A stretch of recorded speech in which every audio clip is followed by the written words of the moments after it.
because of limited space on my phone, I don't have any games on it. Or I should say, I didn't have any games on it until I was waiting for Toby at one of her activities, and I was bored, and I downloaded one of those word games. Now, this word game will throw out several letters in random order and then give you blank spaces to spell the words from those letters given, and you can't move on until you discover all of the words from those letter combinations. Now, on one particular level, I had all the words except one, and I had been struggling for several minutes to find the right combinations of letters when it finally struck me. The word I was missing was fool. I found that to be somewhat ironic.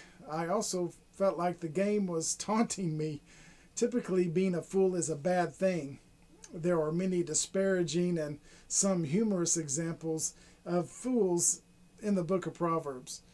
But there is one biblical example where being a fool is not such a bad thing. 1 Corinthians chapter 3, verses 18 and 19. Let no one deceive himself. If anyone among you thinks he is wise in this age, let him become a fool, that he might become wise. For the wisdom of this world is folly with God. Let's face it, there are times in our lives when following God's plans is not a natural process, is it? And one example that immediately comes to mind is being a servant. Yet Jesus said, if you want to be blessed and be like him, you need to serve. John chapter 13, verses 12 through 17. When he had washed their feet and put on his outer garments and resumed his place, he said to them, do you understand what I have done to you? You call me teacher and Lord, and you are right, for so I am. If then your Lord and teacher have washed your feet, you also ought to wash one another's feet. For I have given you an example that you should do just as I have done to you.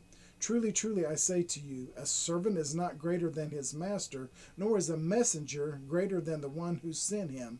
If you know these things, blessed are you if you do them.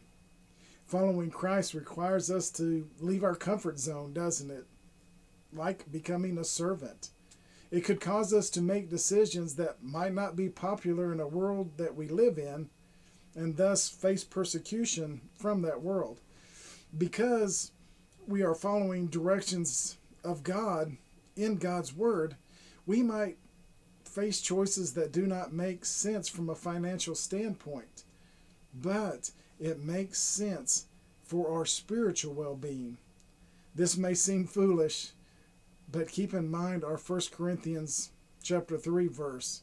What is wise to the world is foolishness or folly to God. The thing is, I have never regretted a decision made because I was following God. And that cannot be said of decisions made out of my own selfish heart. Therefore, being a fool for God is the smartest choice I will ever make. Thank you for taking 6 minutes to center with me today.